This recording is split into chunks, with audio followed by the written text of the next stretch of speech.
everybody, welcome back. My name is Cassie, and today I'm doing my reaction to the Wheel of Time series that just came out on Amazon Prime. The Wheel of Time has, I guess, been in the works for a little bit, and now it's finally released the first 3 episodes on Amazon Prime. I wanted to do like a reaction video, and I haven't watched anybody else's reactions video or anybody else's take on the series at this point. The Wheel of Time obviously is based off of Robert Jordan's series, The Wheel of Time. So there's obviously like 14 books in the series, and so it is a really long, slow process, and I've been slowly reading it over a few decades because there were times when I was reading the books as they were coming out.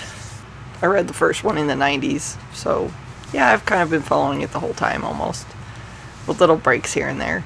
So I was thinking about how they, obviously the writers of the series kind of took their own takes on the Wheel of Time, and there were things that I thought, well, that looks pretty good. There were things I was, well, that's not quite how it happened in the book.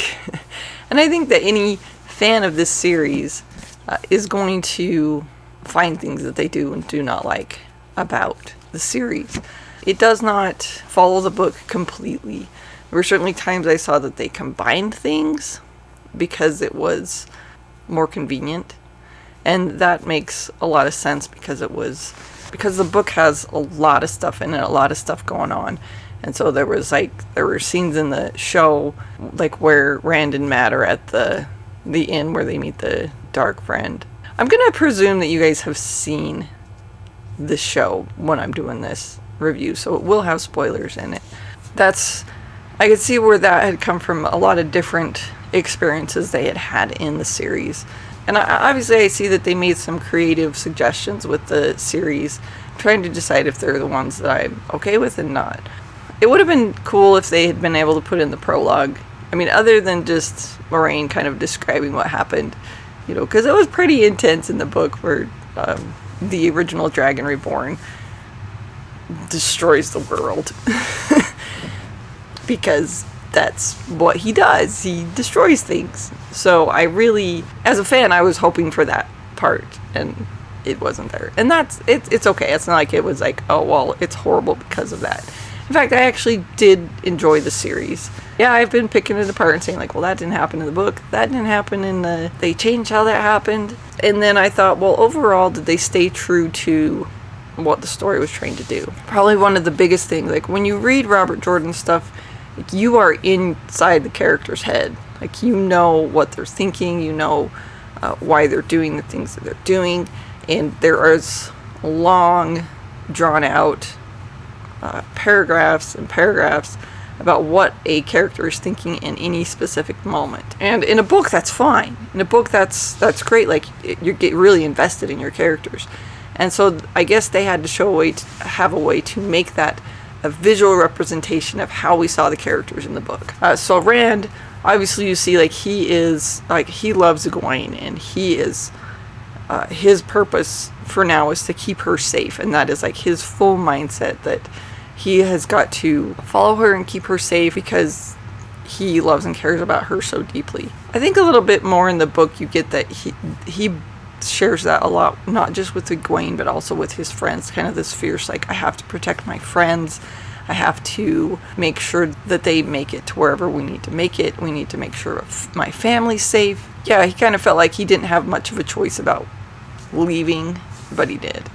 And I thought they did make him a little bit too much about Egwene, but that fierceness and that loyalty and that desire to keep people safe was certainly in there. I think in the books I felt it more that he felt it about all of his friends. And then Mat, I thought that the show captured Mat pretty good. That's the character like we all love and sometimes we hate, I think, because sometimes he does things that's like, whew, my goodness, boy. And I thought that they captured that really well. Like, why would he be the way that he is, or why would he pursue the things that he pursues? And so I thought like making him kind of in this poor family that he's really out to make sure that his family's taken care of, and knows that his father is not the best person, and that he is stuck caring for his mother and his siblings. Now, in the book, we didn't hear a lot about Matt's siblings. In fact, you really didn't, other than Rand's father, you didn't really get to know any of their family very well. I guess you did, like Nynaeve's family, you got to know a little bit better. So there were some families that were highlighted in the show that were not highlighted in the book. Like Nynaeve's family played a bigger role in the books, and you didn't really hear a lot about Matt's family. I liked the depiction of Matt. I liked how they kind of looked at how would he become this way, and what kind of home life or events in his life would put him to where he becomes the person that he is, that would take the dagger from Shadar Logoth with little regard for what the dangers might be. And then Perrin. So we know Perrin is sulky and Perrin is broody, and that he's a big blacksmith. I thought the depiction of him was pretty good. I'm not sure that I agree with kind of the liberties they took with how he got to be that way. Obviously, he was not married in the first book, and he did not kill his wife. That would certainly make somebody broody and sorrowful and depressed and standoffish toward people. So I guess I can get behind like that aspect of it. That's a little bit heavy, I think, for the depiction of that character. So I think that was probably one of my least favorite depictions. Moiraine, I thought she was pretty spot on. I guess the part with her getting sick, that was kind of, I guess, part of the storyline, as far as this is part of the reason that they had to split up and everything like that. And this is what brings Nynaeve and Lan a little bit closer together. I didn't hate it. I thought it was just different. And I did enjoy like both stories. Like that, she didn't get sick like that in the book. Obviously, she was always trying to the kids from the Two Rivers and make sure that they were safe. She knew that, based on a prophecy, that she would find the Dragon Reborn, and she was certainly gung-ho on her quest. I don't know that she thought things would turn out the way that they did. I think she's always thought that Aes Sedai were never trusted. As far as the White Cloaks go, wow, like, those are the people we love to hate. They are very well developed. You know, like, we understand why they do what they do, because they see magic as evil, and that it's their job to cleanse the world of it, and it's their job to kind of police the world. And I guess the things that you got from the book as far as the White Cloaks go, I don't know that I ever got, like, where does their authority come from? You know, they just seem to be like this traveling band of, they're basically mercenaries. You know, they go around telling people what to do, but they have a big enough following that you can't oppose them without going to war with them. And so obviously, like, any interaction in the books or any interaction in the show, there's a lot of angst and anxiety going along with it, based on how they reacted to certain things in the book. When she had said she was attacked by a Trolloc, I'm not sure that I would agree that would be how they would react to her. Well, maybe if they didn't suspect anything, but the White Cloaks always suspect something. So overall, I liked the show. I thought it was great. I thought it was a good depiction, and I thought they are really trying to stay true to the story and true to the characters. Some of the choices I was a little like, oh, they didn't put Elias in there, you know, or Tom Merrilin wasn't with them from the beginning, so they had to, you know, by the time they made it to the mining town or by the time they had made it a certain way in the book, they were already friends with Tom Merrilin, and they knew what he was about, and they liked him, and they kind of trusted him, instead of just kind of running into him in this town, and then, oh, he saved them, now we just have no choice but to go with him. I think that part, that was all the one that also wasn't my favorite. I didn't hate it. I don't think there's anything I really didn't like about it.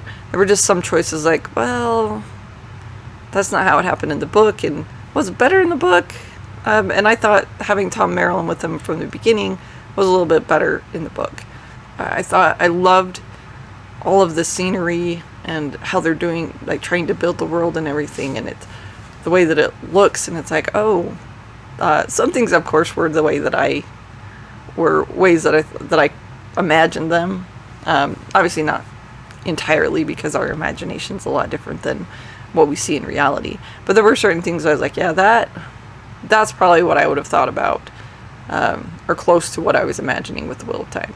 Some things were not what I imagined at all, but then obviously the writer's going to take some creative license, and they're going to depict it the way that they think that it should be. The first book was written in the 1990s, and I think that it was a lot different the way that fantasy was written then. There was not a whole lot of, don't get me wrong, like the Wheel of Time took a lot of stuff from different cultures, and if you knew anything about different cultures, you could see like, oh yeah, this person seems to be kind of like from this type of culture. And so there was a lot of that in there. It just it had a little bit different feel to it. And I guess you can see that when you look at like the cover arts and stuff. They're not very diverse. So I like the diverse cast. So anyway, overall, I recommend that you watch the show. I certainly recommend that you pick up the series. I guess I would say, like, I had heard a lot of rumors about what books were going to be part of this series. That it was going to be the first and second. Some said the first, second, and third. Some said the prequel, the first, second, third. And it looks like it's following like the first book. And I guess maybe at the end we'll see a little bit from the second one. But we'll just see how it goes. I guess it depends on what kind of a cliffhanger they want to leave it on. So, I know the first season, 3 episodes are out. They're going to drop one every Friday.